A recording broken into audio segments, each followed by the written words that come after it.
દ્વીપની વાર્તા।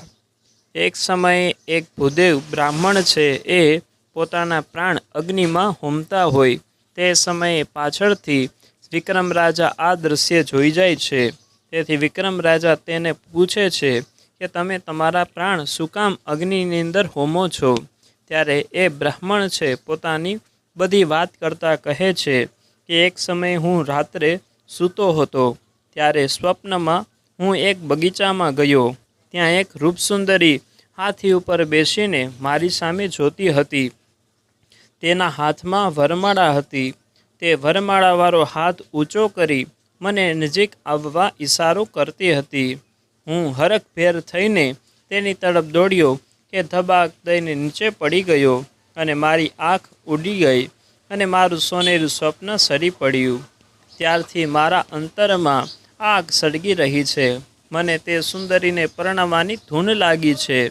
હું તો તેના વિચારોમાં ખાધા પીધા વગર દિવસો ગુજારતો હતો। હવે તો મને જીવવું અસહ્ય થઈ પડ્યું છે। સ્ત્રીના વિજોગની વેદના સહેવા કરતાં મરવું વધારે સારું છે। તેથી જ આગમાં પડી હું જીવનનો અંત આણવા તત્પર થયો છું।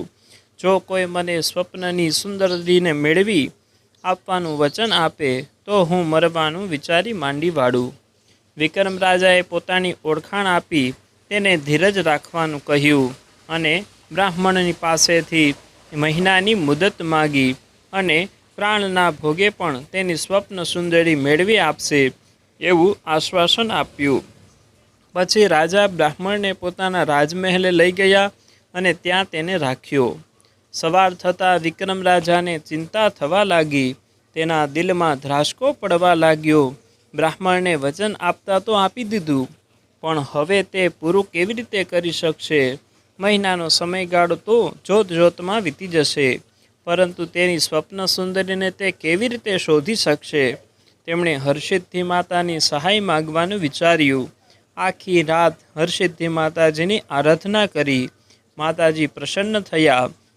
રાજાએ બ્રાહ્મણના સ્વપ્ન સુંદરીની વાત કરી અને તે સુંદરી ક્યાં મળશે તેની માહિતી આપવા વિનંતી કરી। હરસિદ્ધિ માતાએ કહ્યું, હે રાજન, બ્રાહ્મણના સ્વપ્નમાં આવેલી સુંદરી તે સિંહલ દ્વીપની રાજકુમારી છે। તે દેશમાં જવાનો રસ્તો ઘણો વિકટ છે। આ રાજકુમારીને મેળવવા માટે 5 ચોકીઓ વટાવવી પડે છે। પહેલી ચોકી વિકરાળ રાક્ષસની છે। તે ગમે તેવા માણસને જીવતો ગળી જાય છે। બીજી ચોકી અગ્નિની છે। તેને વટાવવા જતાં બળીને ખાખ થઈ જવાય છે। ત્રીજી ચોકી સિંચાણા નામના પ્રચંડ પક્ષીની છે। તે પક્ષી ગમે તેવાને ચાંચ મારી માંસ ખાઈ જાય છે। તેની જોડે બીજા કેટલાય પક્ષીઓ છે। ચોથી ચોકી માનવભક્ષી રાક્ષસણીની છે। તે વિકરાળ રાક્ષસણી ભલભલા માનવીઓને ગળી જાય છે। ને 5મી ચોકી છેક સિંહલ દ્વીપની સરહદ પર હાથીઓની આવશે। તે ગમે તેવા વીર પુરુષોને પણ પગથી દબાવી સૂંઢથી ચીરી નાખે છે। કોઈ વીર પુરુષ બધા સંકટો વટાવીને સિંહલ દ્વીપમાં દાખલ થાય તો તે પથ્થરનું પુતળું બની જાય છે। માટે ત્યાં કોઈ જવાનું સાહસ જ કરતું નથી।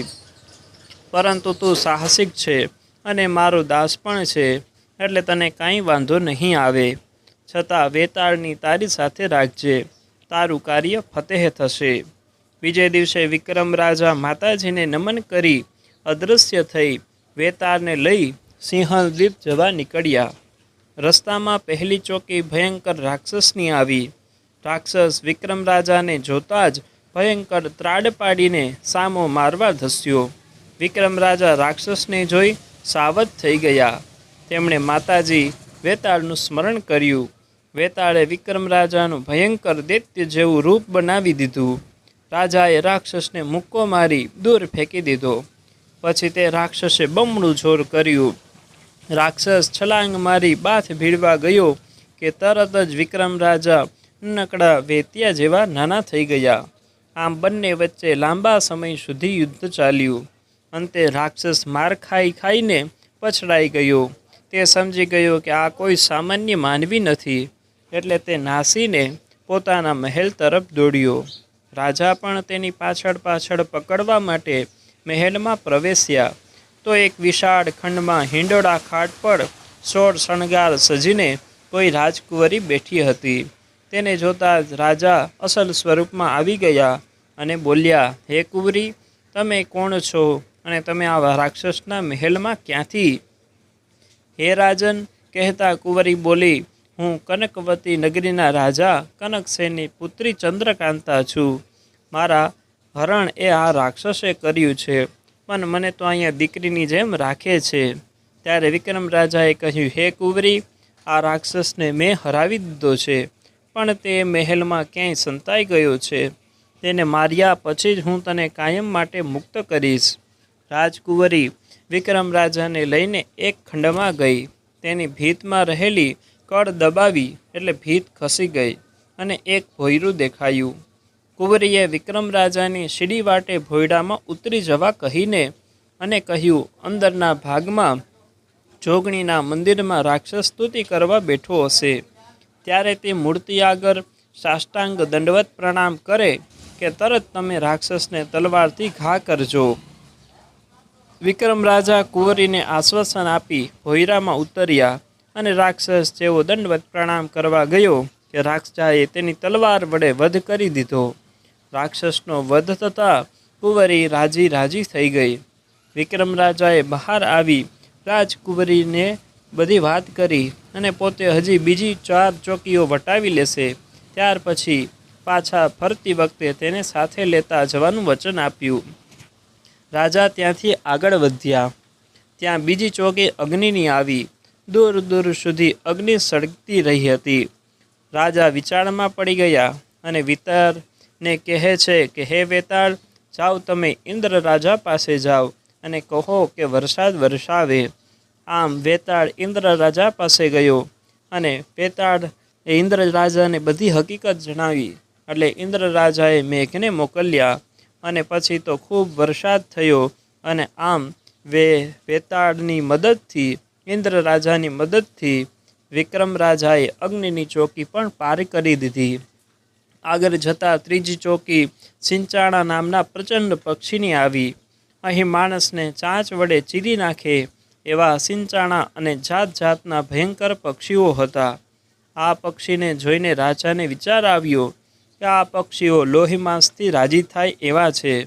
તેથી પોતાના શરીર ઉપર ઘા માડી અને પોતાના શરીરનું લોહી એ એક પથ્થર ઉપર નાખ્યું અને પછી તો એ પથ્થર ઉપાડીને ઘા કરવા માંડ્યા. પક્ષીઓને દૂરથી એ માંસ જેવું લાગ્યું. જેવું તેઓ મોઢામાં નાખ્યું તો એ પારણા છે મોઢાની અંદર અટકાઈ ગયા અને બધા જ પક્ષીઓ છે એ મળી જાય છે.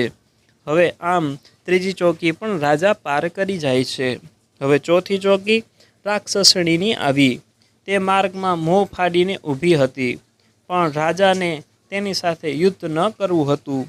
એટલે તે નીચેથી એક ભયંકર અને સરળ એવી સુરંગ બનાવે છે અને સુરંગથી તે એ નગરીને પાર કરી જાય છે. આમ રાજાએ ચોથી ચોકી પણ પાર કરી લીધી અને આવી રીતે રાજા સિંહલ દેશમાં પ્રવેશ કરવા જાય ત્યાં પાંચમી ચોકી હાથીઓની હતી. ત્યાં રાજાએ પોતાના બહાદુરીથી એક પ્રથમ હાથીની સૂંઢ કાપી નાખી. આથી બધા જ હાથીઓ ભયભીત થઈ ગયા અને ત્યાંથી ભાગી ગયા. હવે રાજાએ નિરાંતનો શ્વાસ લીધો. તેમણે હિંમત રાખી. હવે તેઓ સિંહલ દેશના દરવાજા આગળ આવી પહોંચ્યા. તેમને ખબર હતી કે દરવાજાની અંદર દાખલ થનાર પથ્થરનું પુતળું બની જાય છે. એટલે વીર વેતાળની સહાયથી તેને કહ્યું કે વેતાળ, જાઓ તમે હવે એક જ રાતની અંદર સુધીનું એક સરંગ એવું ભોંયરું બનાવી આપો. અને વેતાળ એ સરંગ એવું ભોંયરું બનાવી દે છે. એટલે વિક્રમ રાજા ત્યાંથી પસાર થઈ નગરની અંદર નંદનવન જેવી વાડી આવેલી હતી તો ત્યાં પહોંચી ગયા. એ વાડી એવી સુંદર હતી કે ઇન્દ્રની ઇન્દ્રપુરીને પણ શરમાવે તેવી આ સિંહલ દ્વીપ નામની નગરીની વાડી હતી. તેઓ રાજા ફરતા ફરતા નંદનવન જેવી સુંદર વાડીમાં આવ્યા. આ વાડીમાં સરખી સહેલીઓ રમતી હતી. અજાણ્યા વ્યક્તિને જોઈ એ પૂછવા લાગી, તમે કોણ છો, ક્યાંથી આવ્યા અને શા માટે આવ્યા? વિક્રમ રાજા પોતાની ઓળખાણ આપે છે, કહે છે કે મને હર્ષિદ્ધિ માતાજી અને વેતાળની સહાય છે અને હું પોતાના દેશના બ્રાહ્મણને આ દેશની કોઈ સ્વરૂપવાન સુંદરીને લગ્ન કરવા માટે પસંદ કરી હતી અને તે સુંદરી તે બ્રાહ્મણને હાથણી ઉપર બેસી વરમાળા આરોપવા આવી હતી. જેવી તે સુંદરી વરમાળા પહેરવાની તૈયારી કરતી હતી તે સમયે એકાએક અલોપ થઈ ગઈ. ત્યારથી બ્રાહ્મણ છે એ વિયોગમાં ઝૂરી રહ્યો છે અને મેં એને વચન આપ્યું કે હું કોઈ પણ ભોગે એ સુંદરીને હું તમારી સાથે લગ્ન કરાવીશ. જ્યારે રાજાએ આ વાત કરી ત્યારે એક સુંદરી ત્યાં આવી અને તેને પણ આવું જ સ્વપ્ન આવ્યું હતું કે જ્યાં આ વરમાળા પહેરાવા ગયો બ્રાહ્મણ ત્યારે તેનું સ્વપ્ન ઉઘડી ગયું. ત્યારે વિક્રમ રાજાએ કીધું કે તમે એ સુંદરી છો, હવે તમે મારા સાથે ચાલો.